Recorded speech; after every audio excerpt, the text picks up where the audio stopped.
bien? Bah écoutez, ça fait super longtemps que je ne vous ai pas retrouvé sur ma chaîne et notamment pour vous parler de cheveux. Alors, ce qu'il faut savoir, c'est que ça fait 2 ans maintenant que j'ai posté ma vidéo sur mon alopécie androgénétique, mon désespoir, mes solutions, enfin ce que j'avais un petit peu mis en place. Et puis j'ai arrêté ma chaîne en fait pendant un bon moment parce que j'avais des projets personnels, des choses comme ça, et du coup je n'avais plus forcément le temps. Et puis voilà, j'avais essayé pas mal de choses, donc je ne savais pas trop quoi vous dire, quoi vous expliquer. Alors, ce qu'il faut savoir, c'est que quand j'ai fait cette vidéo, j'avais en fait essayé pas mal de choses. J'ai lu tous vos commentaires et notamment en ce moment, j'en ai pas mal, donc du coup, je vous fais un petit point par rapport à ça.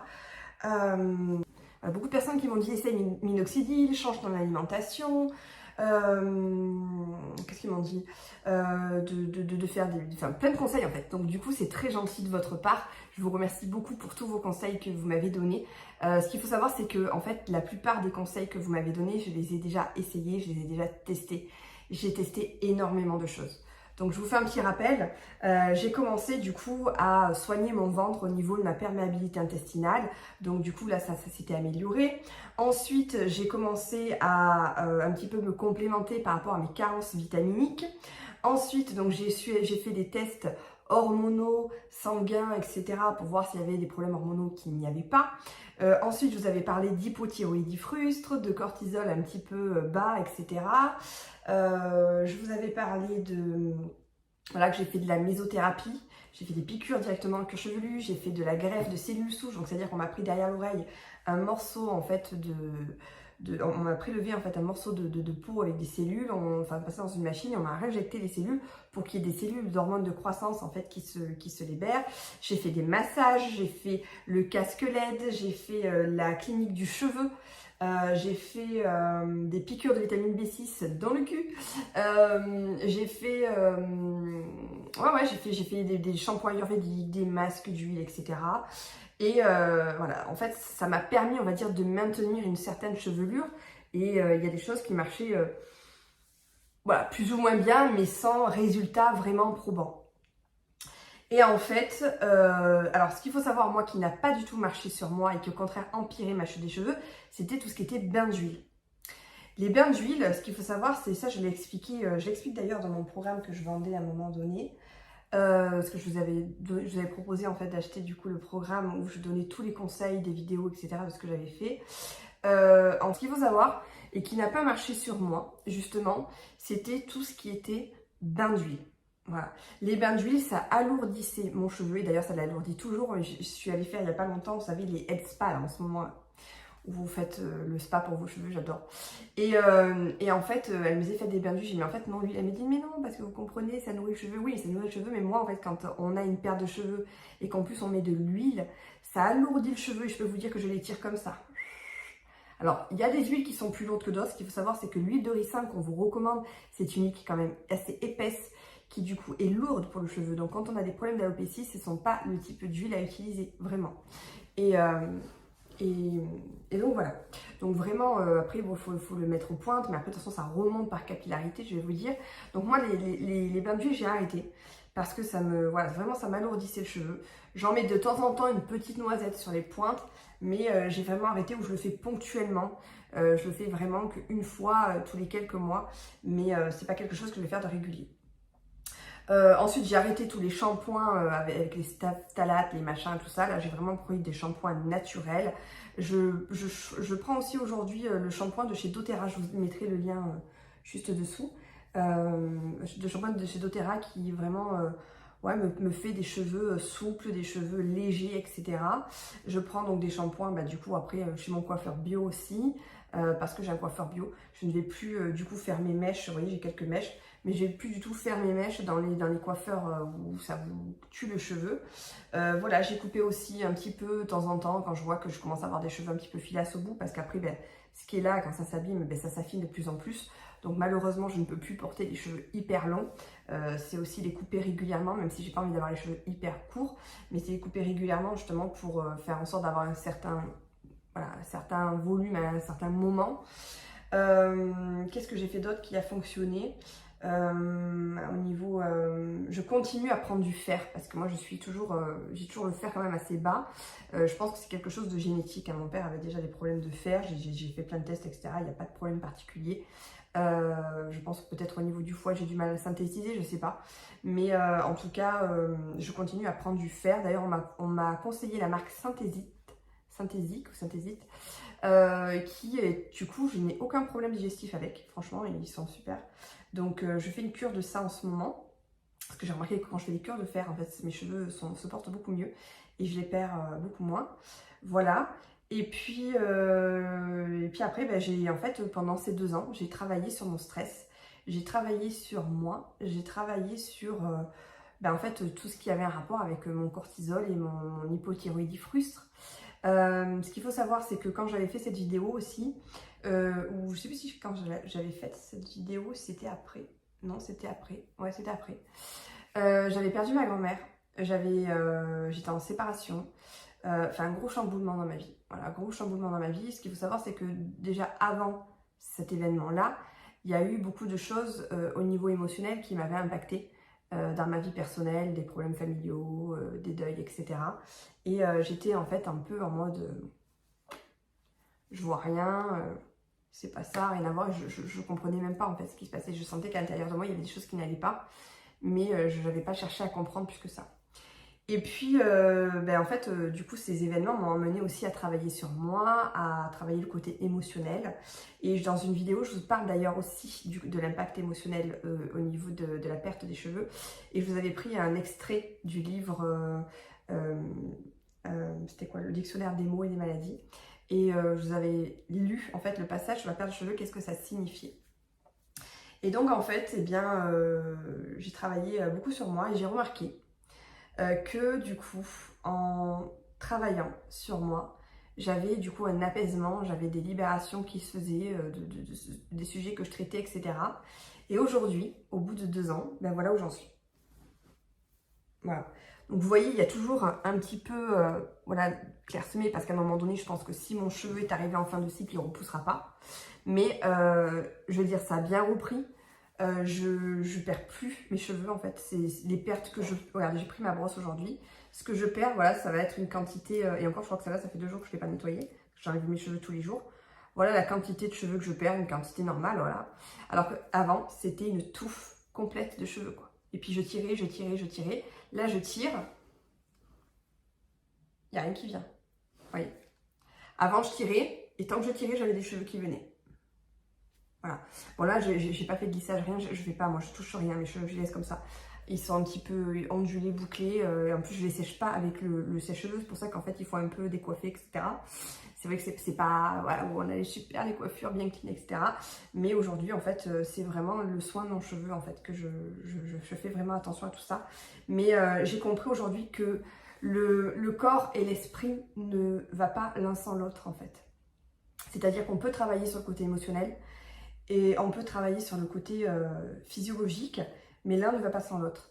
Parce que l'émotionnel va avoir un impact sur votre physiologie. Si j'étais en hypothyroïdie frustre, c'est parce qu'à un moment donné, il fallait que je freine. Voilà, c'était mon corps qui me disait freine. Ce que ça veut dire au niveau émotionnel, c'est ça. Freine, ralentis. Je me mettais beaucoup trop de pression, je faisais beaucoup trop de choses. J'étais vraiment trop... ouais, j'étais vraiment dans la fuite en fait. Dans la fuite de mes émotions, dans la fuite de tout ce que je vivais. J'étais en mode survie. Et puis il y avait aussi voilà, le cortisol qui faisait qu'à un moment donné mes glandes surrénales étaient épuisées. Alors j'ai pas de maladie qui s'est déclarée on va dire concrètement au niveau des glandes surrénales. À un moment donné on m'avait suspecté une maladie d'Addison parce que mon taux était vraiment voilà, il fluctuait beaucoup, enfin c'était vraiment bizarre. Et il y a vraiment donc une fatigue surrénalienne qui était là, mais qui venait en fait du fait que j'avais un esprit qui n'arrêtait pas, qui cogitait, un deuil de ma grand-mère qui du coup a été bloqué. En fait, je ne me suis pas rendu compte, je pensais que je le vivais bien, et je me suis rendu compte qu'en fait non, mon deuil était bloqué. Ça a mis plus de 2 ans pour que j'accepte ça. Voilà, et puis des problématiques aussi, voilà, aussi que j'accepte ma séparation, que j'accepte aussi les nouvelles étapes de vie, voilà, beaucoup de choses. Et en fait, eh bien, je me rends compte aujourd'hui que ça a un impact au niveau du cheveu en fait. Et souvent, on cherche à l'extérieur les problèmes alors qu'en fait, les solutions... Enfin, et souvent, on cherche à l'extérieur les solutions alors que les solutions, on les a à l'intérieur de nous, en fait. Et c'est pour ça que je me suis formée moi-même à l'hypnose. Aujourd'hui, j'accompagne en visio, mais aussi en présentiel, les personnes du coup pour les aider en fait à retrouver un mieux-être. Et j'accompagne aussi bien des personnes qui ont des problèmes symptomatiques comme perte de cheveux, comme des douleurs, comme des choses comme ça, qui en fait traduisent tout simplement ce que l'esprit essaye de vous faire comprendre, mais comme votre inconscient l'a refoulé au plus profond de vous, eh bien en fait il le traduit par des mots physiques. Et donc pour les personnes, j'avais envie de faire ce témoignage parce que pour les personnes qui ont, comment dirais-je, qui ont toujours ces problématiques de cheveux, eh bien j'ai envie de te dire, en plus de ce que vous faites et de ce que vous essayez à côté, eh bien travaillez vraiment le côté émotionnel et vous allez voir déjà que ralentir, parce que comme il y a des personnes qui me disent, moi j'ai envie que ça repousse. C'est ce que je voulais moi aussi. On me dit, mets ci, mets ça pour camoufler. Et en fait, je dis non, je veux pas camoufler, je veux pas faire quelque chose de faux. Moi, ce que je veux, c'est de la repousse, en fait. Je veux retrouver ma chevelure. Donc, en fait, c'est déjà, la première chose à faire, c'est déjà éviter la perte de cheveux. Freiner la perte. Parce que avant d'avoir un objectif de je veux que ça repousse, c'est déjà éviter que j'en perde plus que ce que j'en perds actuellement. Le freiner. Donc le freiner, ça va passer par des analyses, par tout ce que, déjà parce qu'il faut définir la cause. Hein. Parce que moi, ce que je vous dis, c'est mon cas à moi, c'est pas le cas de tout le monde. Il y en a, ça va être juste une carence vitaminique, il y en a, ça va être des conséquences des hormones, de la pilule. C'est vraiment différent. Donc il y a vraiment ce côté-là. C'est vraiment, dans un premier temps, voilà, c'est déjà freiner sa chute de cheveux. Et ensuite, je dirais, c'est accepter. Accepter, c'est une étape qui est compliquée. C'est un petit peu faire le deuil en fait. Le deuil de la chevelure qu'on avait en fait. C'est un deuil, c'est vraiment un deuil. Dans le deuil, on a l'étape d'acceptation. Il faut accepter que c'est comme ça et que ça sera plus comme avant. Et bien là, c'est pareil en fait. C'est accepter qu'aujourd'hui, eh bien c'est comme ça. Voilà. Déjà, ça permet de lâcher prise. Ça permet de se mettre moins de stress. Pourquoi? Parce que non, on veut pas, on a du mal à accepter, c'est compliqué. Mais déjà, dans un premier temps, d'accepter et de se dire, écoute, peut-être ça changera, peut-être que du coup, ça va s'apaiser après, ou peut-être un jour, voilà. D'accepter, c'est vraiment un grand pas parce que ça va permettre de... Ouais, parce que tant qu'on n'accepte pas, on est dans la lutte, et tant qu'on est dans la lutte, on est dans du stress, et tant qu'on est dans du stress, on se crée encore du stress, on perd encore plus ses cheveux, et en fait, c'est un cercle vicieux. Donc ça, c'est vraiment un travail... d'acceptation à faire qui n'est pas forcément évident à me dire ok, comment je fais pour accepter, j'accepte pas. Moi-même la première, je le disais. Et c'est un travail de lâcher prise, c'est un petit peu comme quand on accompagne les personnes pour faire un deuil en fait. Et ensuite, favoriser éventuellement la repousse pour certaines choses, pour certaines carences, etc. Et encore, je vais vous dire que quand on a un problème génétique, accélérer et vouloir utiliser de plus en plus de cheveux qui accélèrent la repousse, parce qu'à un moment donné, je me suis posé la question, parce que je me suis dit quand j'étais jeune, ma grand-mère, pour que j'ai de beaux cheveux, elle me disait tout le temps, prends des trucs en pharmacie, tu fais des cures, tu fais des ci, tout ça. Et je me dis, est-ce que j'ai pas peut-être accéléré trop la pousse, et que, vous savez, le cheveu, il a un cycle, en fait, au bout d'un moment, quand le cycle est épuisé, du coup, il meurt et il disparaît. Je me dis, est-ce que j'ai pas trop accéléré peut-être aussi ça, en étant jeune, je ne sais pas. En tout cas, la perte de cheveux est un grand mystère aujourd'hui. On essaye de trouver des solutions. Mais moi, ce que je peux vous dire, c'est que ce que j'ai fait sur moi, voilà, c'est qu'aujourd'hui, je vous remettrai une photo si vous voulez de comment c'était. J'ai réussi en fait à freiner. Aujourd'hui, voilà, je porte plus forcément attention sur ça. Si de temps en temps, je regarde. Il y a des moments où je vois plus que d'autres. Voilà, ça me gêne toujours un petit peu. Mais j'ai lâché prise vraiment. Je me prends moins la tête en fait, on va dire. Et depuis que je me prends moins la tête, je focalise moins, je perds moins de cheveux, je me crée moins de stress, etc. Et du coup, le côté émotionnel m'a beaucoup aidé en fait de travailler aussi en hypnose les problématiques émotionnelles que je rencontrais. Et je tenais à préciser d'ailleurs, dans une vidéo, je demandais à un moment donné, parce que je disais, je ne sais pas si je vais pas faire la greffe. Je voulais faire vraiment la greffe. Et certaines personnes m'ont dit, mais pourquoi tu l'as pas faite?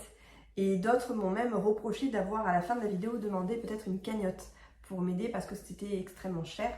Alors il faut savoir justement que les personnes qui m'ont reproché d'avoir demandé de l'aide financière m'ont dit oui, il y en a qui meurent de faim, etc. Et c'est pas normal, c'est un manque de dignité, etc. Alors vous avez le droit de penser ce que vous voulez. Vous avez le droit de penser ce que vous voulez. Simplement, ce qu'il faut savoir, c'est que cette cagnotte, déjà, je ne l'ai jamais mise en place. Je l'avais dit dans la vidéo, mais je ne l'ai jamais mise en place parce que j'ai pris la décision de ne pas faire, la greffe. Et puis, tant bien même si je l'avais faite, j'avais pris la décision en fait de prendre le temps qu'il fallait pour mettre de l'argent de côté et pour pouvoir me la payer.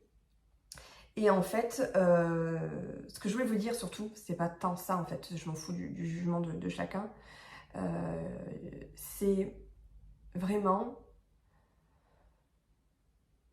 éviter de porter un jugement sur ce que vivent les gens. Voilà. Certes, il y en a qui meurent de faim dans le monde. Ok, c'est un besoin vital, je reconnais. Mais il y en a qui sont dans de grandes souffrances physiques et mentales aussi. Et il n'y a pas de hiérarchie dans la souffrance. Il n'y a pas de hiérarchie dans la souffrance. Manger, c'est un besoin prioritaire, mais il y a aussi ce qu'on appelle les besoins psychologiques vitaux. Il y en a qui par des traumatismes, il y en a qui par des grandes souffrances intérieures, en fait. On arrive au suicide, on arrive à la dépression, on arrive vraiment à se déconnecter de leur corps, ou sont vraiment dans une faiblesse où finalement après ça vient jouer sur leur corps, ils se créent des maladies et ils meurent également. Donc il n'y a vraiment pas en fait de hiérarchie sur ça. Et c'est facile de dire « Oh bah arrête de stresser, c'est rien, accepte-le ». C'est comme si moi je te dis « Mais arrêtez de penser, arrêtez de stresser ». À un moment donné, il n'y a rien de rationnel en fait. On ne peut pas. C'est plus fort que nous. C'est au niveau inconscient, ça se passe au niveau inconscient. On ne peut pas le contrôler. Il y a quelque chose de plus fort que nous et ça engendre une grande souffrance en fait. Donc moi ce que je vous propose, parce que j'ai fait donc une formation en hypnose et donc aujourd'hui j'accompagne les personnes qui sont en détresse, que ce soit par des mots physiques parce que leur corps traduit quelque chose, que ce soit par quelque chose qu'elles ont identifié, un mal-être dans leur vie, ou parce qu'elles n'arrivent pas à trouver le bonheur, parce qu'elles ont des tristesses, parce qu'elles ont des deuils qui ne sont pas faits, enfin peu importe, de partie de soi.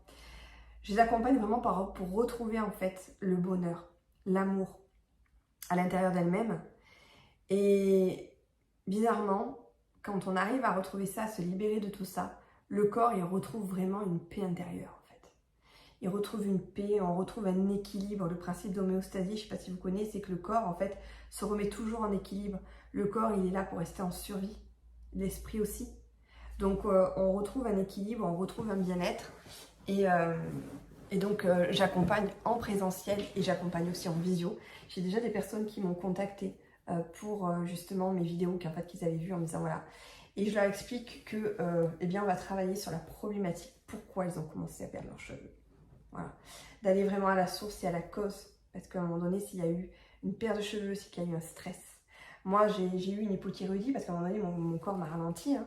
C'était, voilà, et j'ai été du coup à faire des choix en fait aussi, à stopper, à ralentir, à lâcher prise pour mieux vivre et mieux être. Voilà. C'était mon petit témoignage pour vous faire une mise au point de ce qui s'est passé depuis ces 2 ans. Voilà. Et puis, eh bien, je reprends ma chaîne aussi pour vous faire des petites vidéos explicatives sur ce qu'est l'hypnose, à quoi sert l'hypnose, comment fonctionne l'hypnose, et aussi pour vous faire tester dans de prochaines vidéos des petits exercices qui vous aideront au quotidien. Prenez soin de vous.